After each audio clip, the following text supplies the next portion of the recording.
Hey there, 918ers. It's the Geek Boy, and I'm here with Mr. Narwhal and Goldar, the gamer with the golden throat.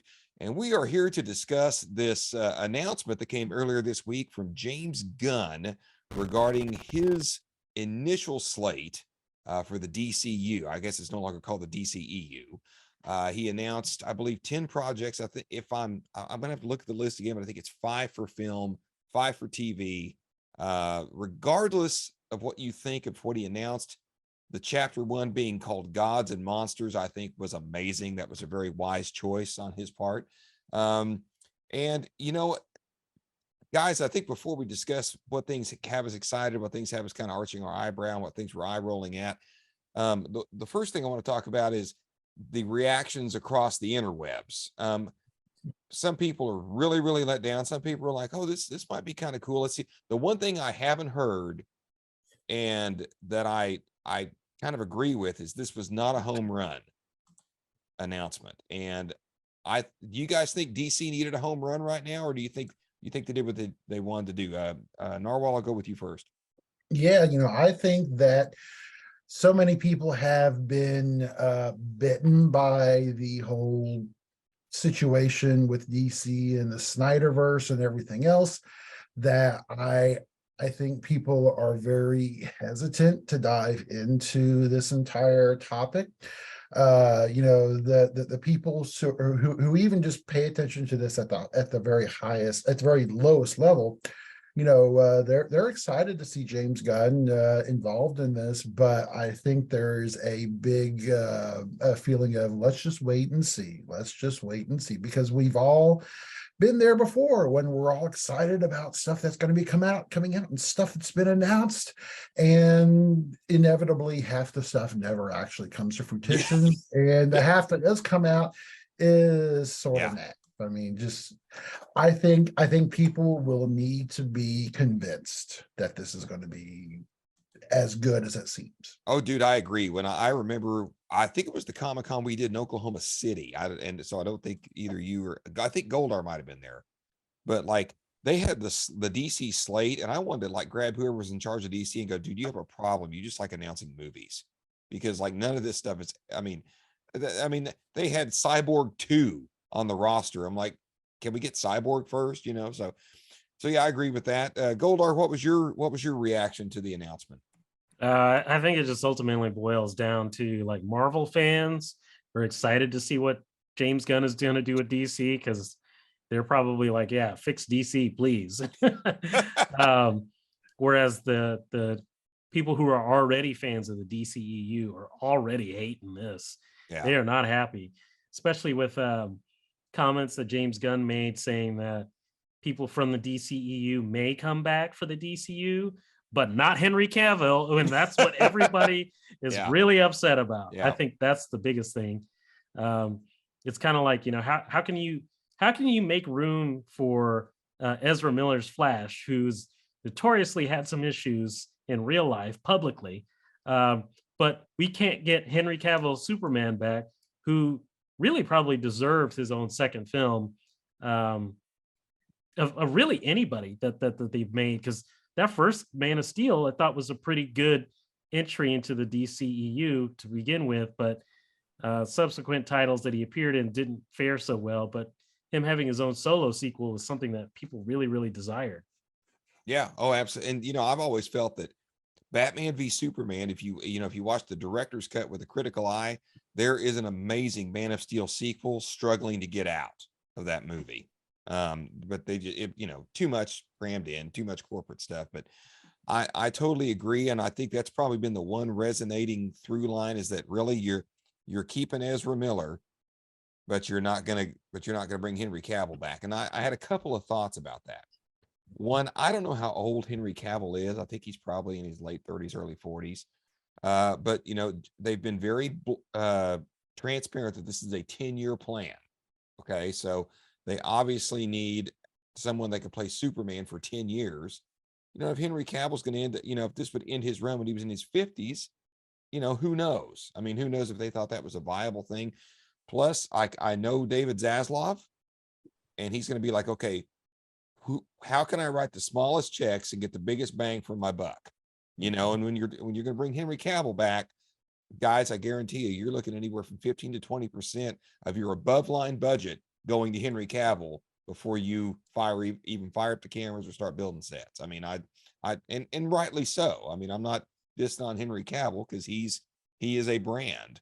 On the Ezra Miller side, okay, they've spent $200 million on this Flash movie. They've got to say this. They've got to say this is great. You want we need a Geekboy predicts button or something we can hit. My prediction is Ezra Miller never goes anywhere near the Warner Brothers lot after this movie. I mean, I mean, they're saying this because they want the movie to do well. By all reports I've read, it has tested through the roof, and that it is an amazing film, and that it has the potential, were it not for the stars issues, to be $1 billion movie. But like this is, I've heard it's on par with Spider-Man No Way Home. Is how good this movie is, and which is sad that you have a star that has kind of torpedoed or at least seems to be actively sabotaging his own work. But I mean, they've got to say this, especially since from what I took from James Gunn's announcement, that they are using this to they're going to use the Flashpoint element of the story to kind of reset the DC universe. I think another thing people are salty about is that, you know, to kind of capitalize on what Goldar said, we're jettisoning Henry Cavill. We're not releasing the Batgirl movie, which was basically done, but we've got Blue Beetle and it's coming out, you know, and Aquaman 2, you know. And here's the confusing part is there's been some, I don't know if you guys have heard, there's some rumors that Jason Momoa may be transitioning over to play Lobo, which by the way would be pretty freaking cool. But if that's the case, then why are you releasing Aquaman 2 after Flashpoint? So on the Henry Cavill thing, I also happen to think that there's a lot of the politics between DC, Warner Brothers, James Gunn, Peter Safran, and the Dwayne "The Rock" Johnson contingent, because Dwayne "The Rock" Johnson was the driving force behind getting Henry Cavill back. And Henry Cavill at this point is almost tied up part and parcel with the whole Dwayne Johnson contingent that's out there now. And since they've decided to essentially cut ties with Dwayne Johnson going forward, in terms of, you know, having him as a part of the DCU, I tend to think that's part of why you don't have Henry Cavill continuing in that role. And to your point, Geek Boy, Henry Cavill is almost 40 years old. He's 39. Okay. All right. Okay. I knew he was getting up there. And I mean, again, and there's nothing wrong with, I'm a man of an age way ahead of that. But, you know, could I play Superman? I don't think so. I mean, you know, I would be, if you put me in a Die Hard movie, I'd be like, the stuntman can run, right? Like if you shoot this right, you don't even have to know it's not me. Just, you know. Well, isn't Man of Tomorrow sort of a story with a younger Superman as well? I think, you know. Yes, yeah, he's going to do Superman Legacy, and I think he's trying to create that as well. Yeah. So, so it's just a case of just the fact that, you know, he's getting up there, and plus two, you've got the whole connection between Cavill and Affleck and Snyder, and that is probably the easiest way to completely sever those ties as well. I know that they've had some introductory talks with Gal Gadot to reprise Wonder Woman. Question is what those are going to wind up looking like. I did hear from Gunn that Momoa will only play one character in his DCU, and since it's looking like it will probably be Aquaman, I would be surprised if we saw him in a second role. So, right. But you know, you put enough makeup on him.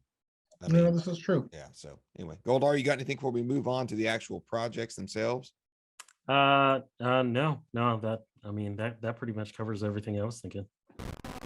Well, I got to say, you know, it did not surprise me that he announced a Superman film. You know, Superman Legacy, I guess we can start there. I mean, I like the idea of the concept that Superman Legacy is going to deal with basically Superman coming to terms with his place in the world.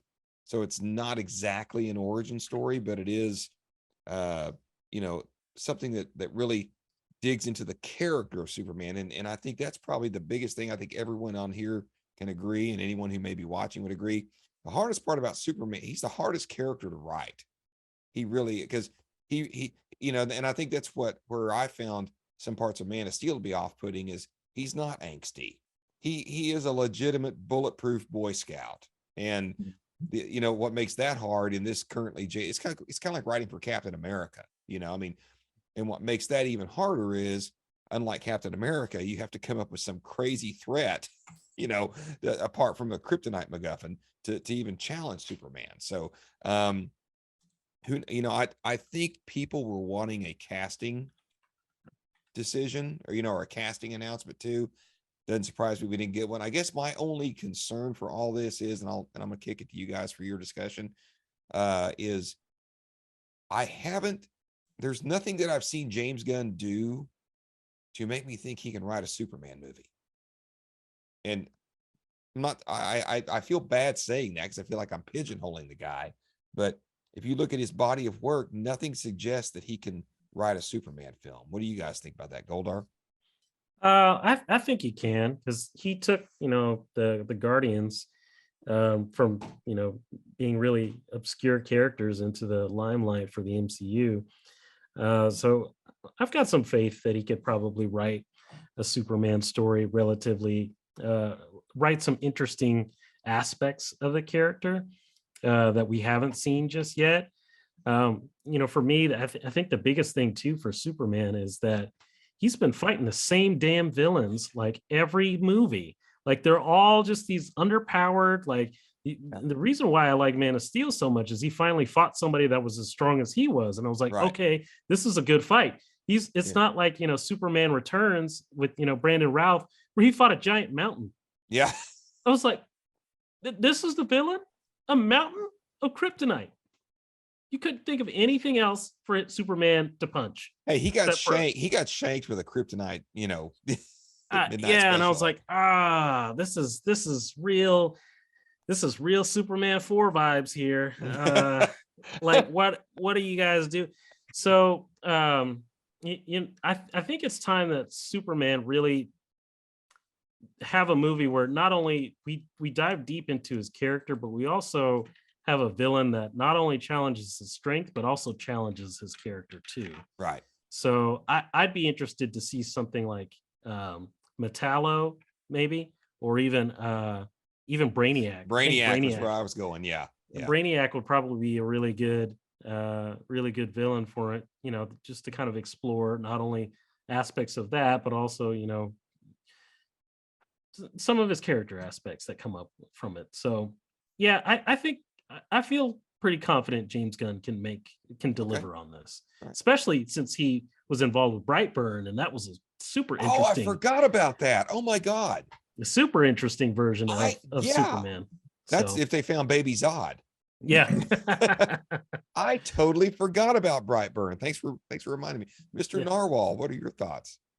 Yeah, looking at his, filmography, I could see why you would sit there and go, is he really the right choice for this? But you have to remember that I'm just going to call out Guardians of the Galaxy here, because that's really what everyone knows him from. Sure. Everyone knows that he is sort of the guy who made the Guardians, I think.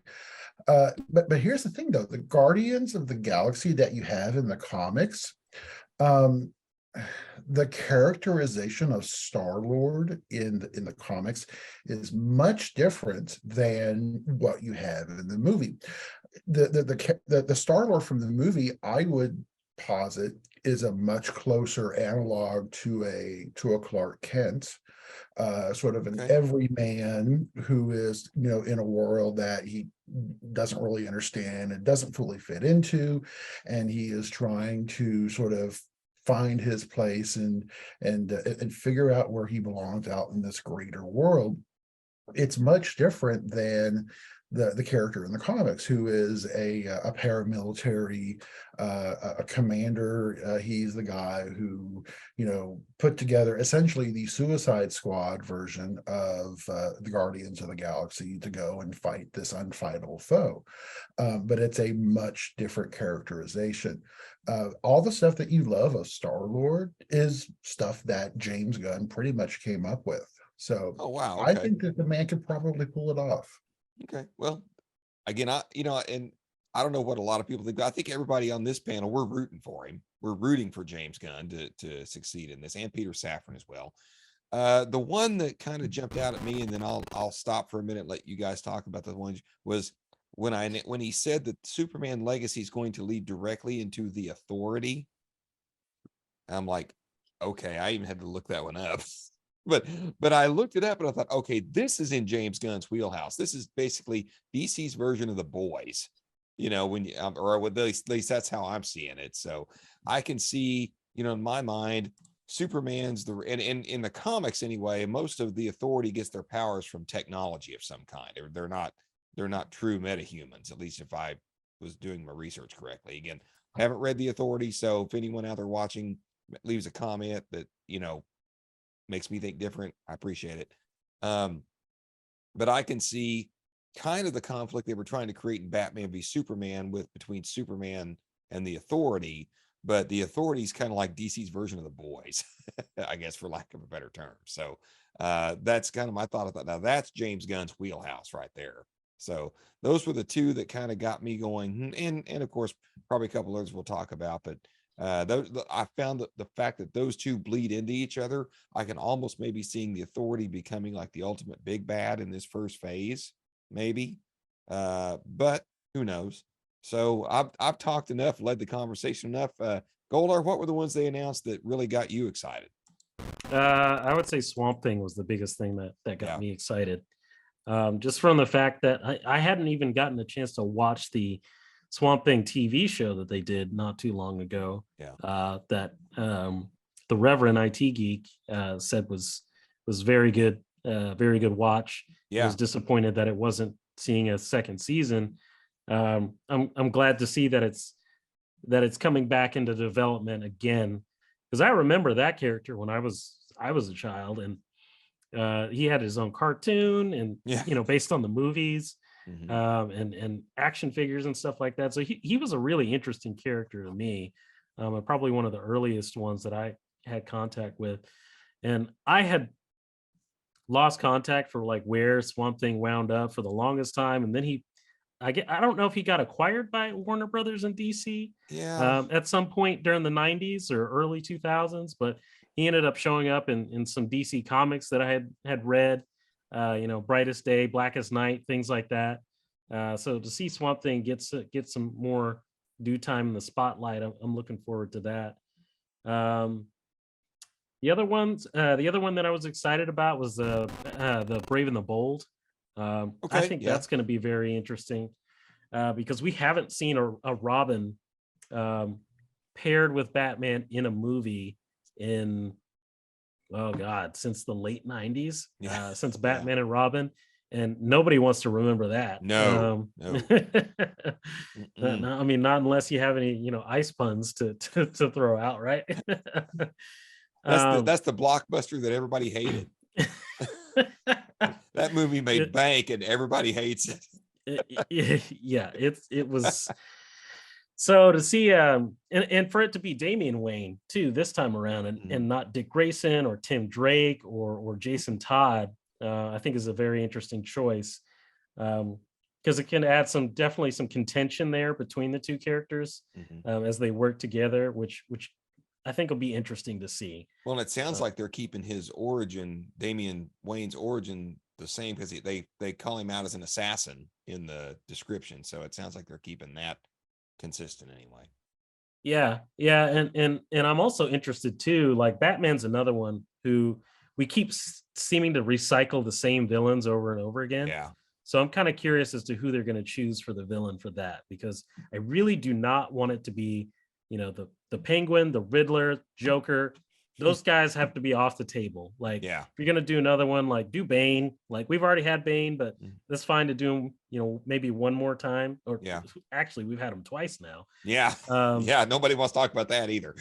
I would much rather, Mr. Freeze or Poison Ivy, Clayface. Clayface is probably Clayface really great. I think Clayface really probably needs to be, or Hush.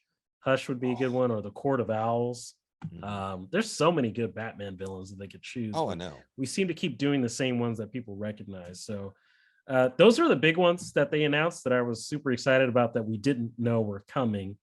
I'm kind of looking forward to the Blue Beetle and the Aquaman movie as well. So, okay. Mr. Narwhal. Yeah,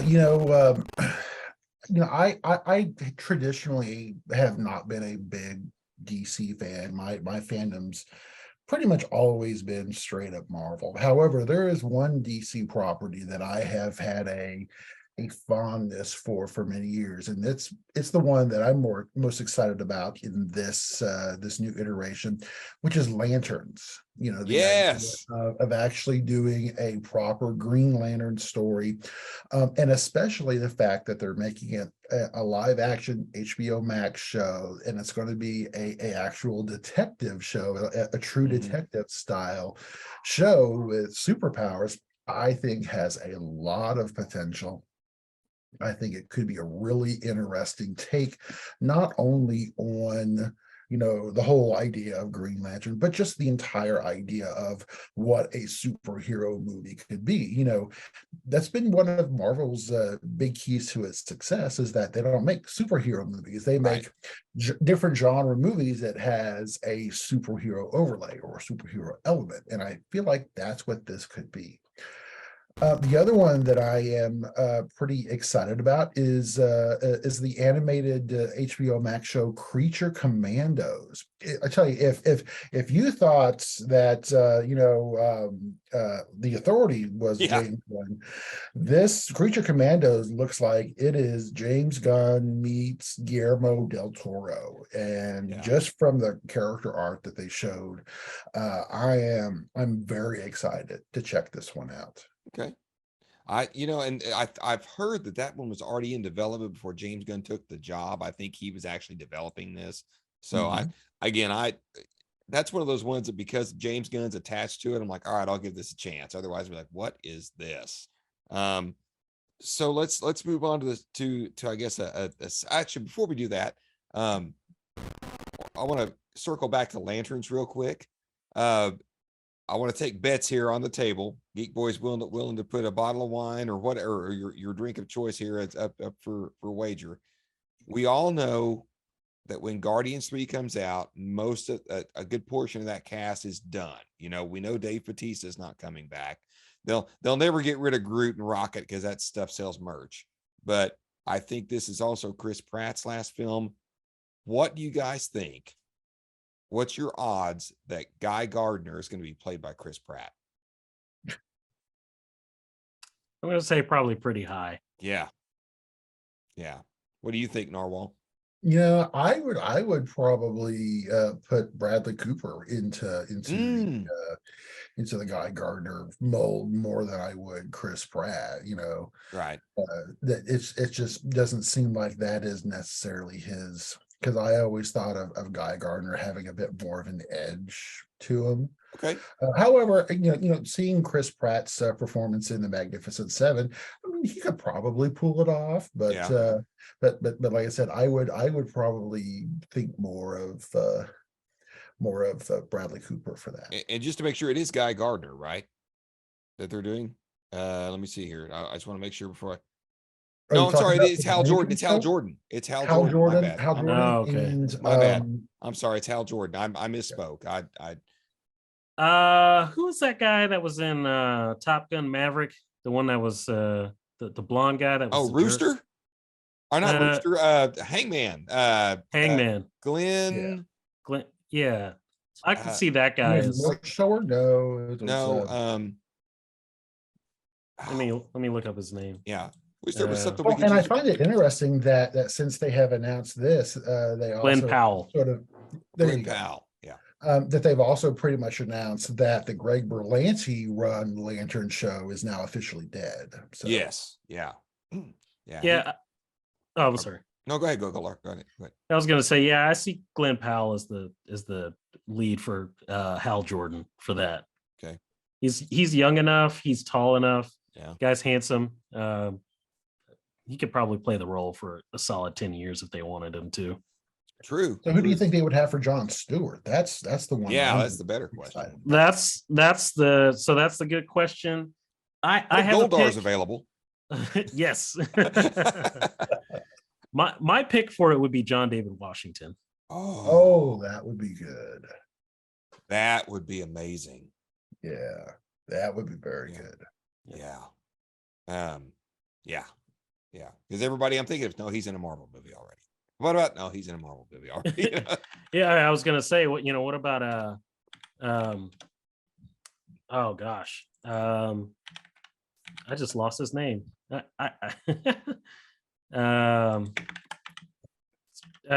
Jonathan Majors. I'm sorry. Yes, I was gonna say I was gonna Jonathan say- Major, but no, he's Kang. Yeah, no, he's Kang. He's got a big Yeah, role. I don't, Well- I don't know that I would see him in that. He's a little bit too, I think, rough and gruff for that. Well, I would and, rather. and here's the see- thing, somebody I'd throw out, but again, he may be too identified with a superhero role already. But man, Michael B. Jordan, Yeah.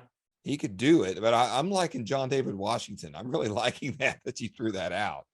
Personally, I wish that Yaha Abdul Mateen wasn't already. In Oh yeah, Yeah. that's true. He'd be a good because he would pick. be good at that. Man, tell you what, between his performance in Aquaman and what he did in Ambulance and some other, he is slowly becoming one of my favorite actors. Like one of my under the radar, like, oh yeah, he's great kind of thing, Yeah, Mhm.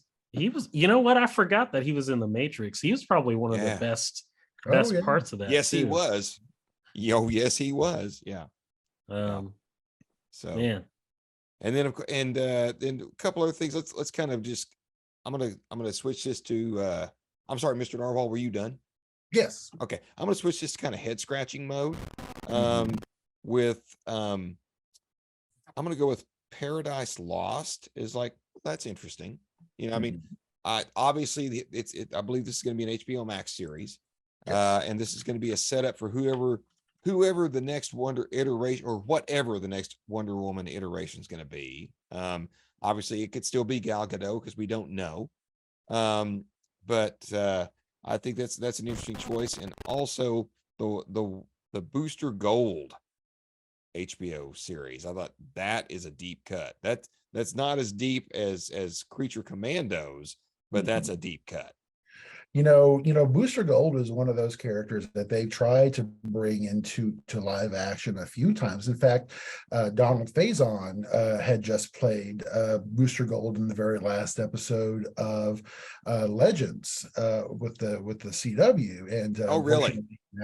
and unfortunately that series got canceled, and they're kicking around the idea of maybe tying off the loose ends from that series in an episode of The Flash coming up this season.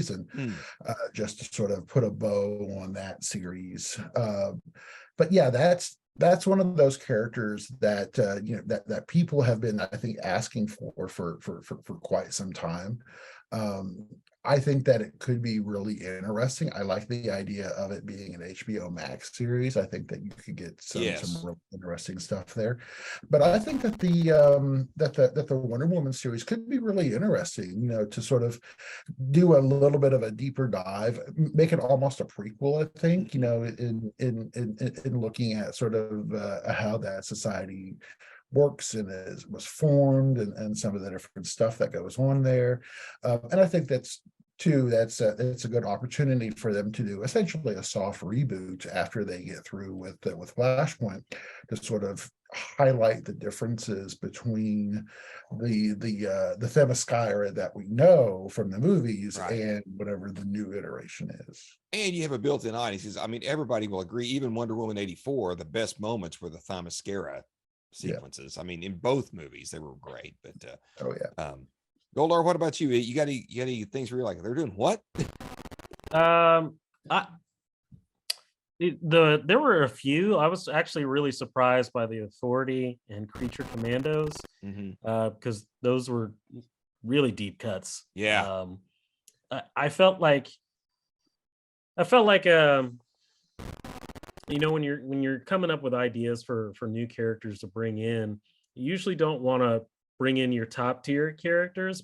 And I say that because everybody's already seen them. They probably already done the movies multiple times Yeah. already. So let's bring in like, your tier 2 or B I mean, class look characters. what they did with Iron Man. Exactly. That's the gold standard right there. And and Avengers is not a tiny comic book. It's a good team comic book, and it Yeah. has been for a while. But like, again, when you think of like Marvel comics, Iron Man is not number one, but at least before the movie, Right. was Yeah. not number one that you would think of. You would think of like X-Men, Spider-Man, and trying to think of Probably who those else. two, or maybe Captain America, and that'd be it. But Yeah, or maybe Hulk, Captain maybe. America. Yeah. Yeah, Hulk. Yeah, just one of the, that's not who you'd pick. Um, so I was surprised that they went for real deep cuts with this, but Yeah. I think this is an opportunity to do some world building that ties into other things, and I think that's the thing that I'm most excited about for this new DCU, is that it's all connected and it Yes. makes sense, and they're also not beating us over the head with a lot of properties up front. Like, Yeah. this past couple of years of Marvel, it's been like, oh my gosh, there's so much to keep track of. But they're just giving us 5 movies and 5 TV shows, and I feel like that's a good amount of content. I don't really know. I don't know what the slate is for all of this. As I far think the as only like, one that's got a release date is Superman. I think it's like Right. July of 25, somewhere y- around there. yeah, yeah. So if they stretch this over, for several years, that's a good amount of DC content that we won't get tired of it or annoyed with Yeah. it, and there's enough space for those things to breathe and Yeah. develop on their own before they move on to the next thing. But Well, and Gunn said, he specifically said this isn't the whole slate. This is just a piece of it. But one thing he said that I'm gonna mention, because it ties into what you were just saying. He was very specific in saying that these movies are going to tie in across movies, TV, and video games. And so, like he said, you're going to have the same actors playing these parts across all these different, and that's where DC's really, stumped its toe big time. I mean, I realized yeah, you could make the case that Ezra Miller was a movie star, but everybody loved Grant Gustin as the Flash. Same thing with Melissa Benoist as Supergirl. I didn't always think the Supergirl series was successful, but I loved her in the part. You can make the same case for Stephen Amell. So I, if they can correct that, I think they'll be ahead of the game already. yeah, Yeah, one of the ones that I was very surprised at was the Supergirl movie that was Yes. announced, just because just from reading the little capsule of information that they presented with us, it's almost like a what would Superman be like if he wasn't the big blue boy scout, if he Mhm. was more jaded, if he was more damaged, which, let's be honest, that's sort of what we had in the Henry Cavill Superman Right. version. Yeah. So, I find it interesting that they are sort of going down that path and giving us a little bit of the alternate version of Supergirl, Mhm. making her more damaged, having her go through some trauma and seeing what that character comes out like on the other side. I just think that's an odd choice for a film. Actually, I think I it's a don't know great how. choice if you're going to do a Supergirl movie. You have Mhm. to have her make her not necessarily the polar opposite like General Zod, but Yeah. have her be somebody that that's a good person but sees the world in a little bit. I mean that's like real people. Yeah. Like one person can look at a situation, go, oh, those poor people, and the other one go, those people need to get a freaking job.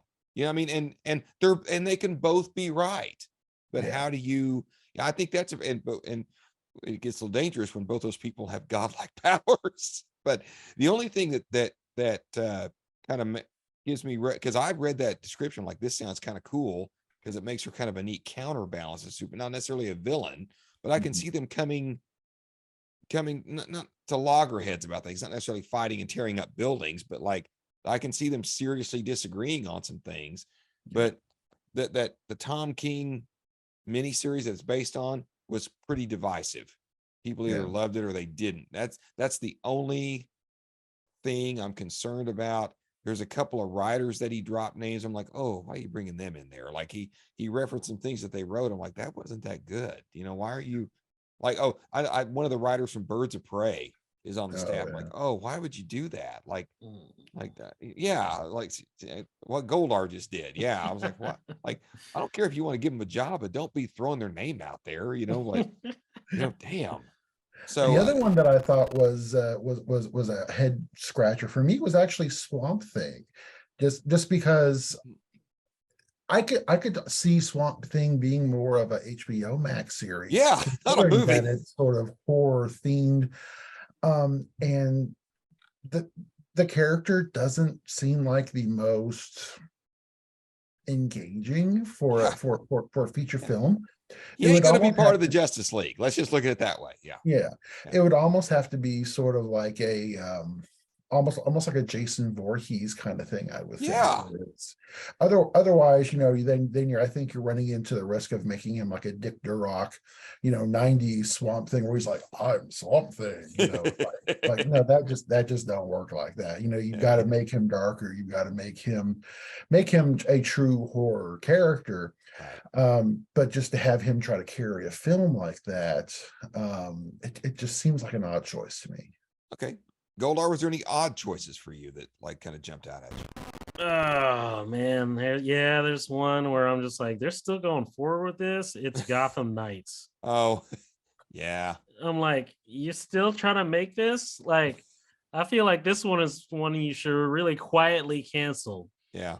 I don't understand the premise of this. Like I understand that Batman is dead, but now like his adopted son, who is not Damian apparently by name, forms an alliance of Batman's children of Batman's enemies, and I'm like, whose idea was this? Yeah, that person needs to be fired. Yeah. Like this is not gonna go well. And I hope this is part of the Elseworld thing that they were talking about. Like, it's not connected to anything. Please don't skin us alive. I am so glad you brought that up. I was about to end the conversation. I totally forgot. Okay, so the Elseworld thing is something that I wish Marvel would actually take a hold of, because you know, I like the idea that, now granted, we as fans, we've been saying this for years, just make it not necessarily, I think Elseworld's actually maybe the DC or the trademark, but we've just been saying like that's what, or DC Black. I think somebody threw out the DC Black label idea.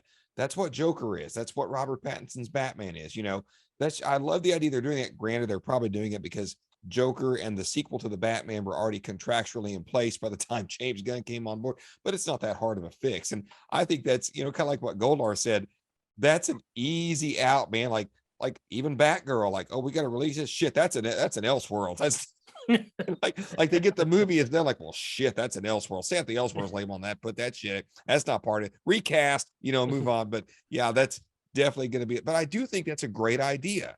And I think now that Marvel has introduced people to the multiverse, or as I say, the normies to the multiverse, people will buy into it. You know, I mean, they won't expect to see Joaquin Phoenix's Joker fighting whoever this new Batman is and whatnot.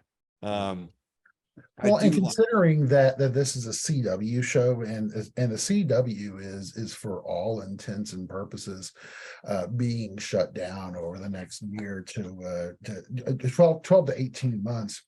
My guess is that they probably have just, you know, continued on with this one here just to basically keep the lights on at the CW until they finish clearing everything else out. Well, and it's probably one of those things that by the time that everything came along, it was so far into it's like, you know what, it's cheaper just to ride this out, put it on HBO Max, you know, than it is to shut it down and move on. Although, look at Batgirl. Yeah. So yeah, that was the big head scratcher for me. So no, but I do like this Elseworlds idea. I agree with you. I think Marvel should do that. I know that they have What If, but you know, and I know we're also getting Marvel Zombies as well. But there's a ton of alternate worlds out there that they could tell stories for. So for example, like what we've got Elseworld Joker, we got Elseworld Batman, but like we could do like some of the Justice League Dark characters like that, like Constantine. Yeah. We Oh, could dude, do, you know what I just thought? what's You that? could bring Henry Cavill back as Superman and do Red Sun. There you go. Yeah. You Oh could my do Red, God.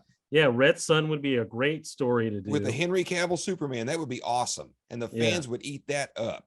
Yeah, absolutely. We could look back at some of the animated movies that they've released and turn those into live action Elseworlds just to see how they do. But yeah, no, I think that's a great idea. One other thing I wanted to mention too, because they're leaving the door open for some actors to come back, I almost think it would be a good idea, because this is an Elseworld story, is to do Kingdom Come with the old cast. Yeah. Yeah. Hell, even throw Ryan Reynolds Green Lantern in there, man. Yeah, there you go. I feel like that would be kind of a cool story to do. That would be. Or even what was the one? What was the Justice League story where they fought an alternate version of themselves, and it was like Ultraman and Owlman and it's kind of like they almost like they fought the Watchmen. Yeah, I think it was I can't remember what they I know the one you're talking about, but I can't think of the name of it. Yeah, me neither. I wish there was something we could look that up on. I needs to make something where it like goes out over the cyberspaces and bring stuff back, bring answers back to you. Let me see. Well, he's looking that up. Wasn't it called Ask Jeeves? It's something like that. Yeah.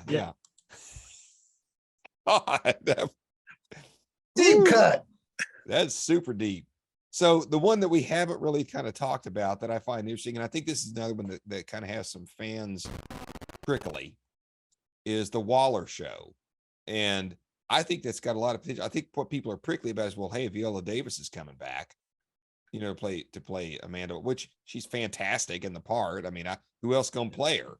Angela Bassett? Well, okay. You want to hire someone straight from the competition when she's getting ready to win an Academy Award for it? That's just another Geekboy predicts. I think that to me, that's kind of like they kept Judi Dench on as M when they moved from Pierce Brosnan to Daniel Craig. It's like, who else are you gonna get to play M?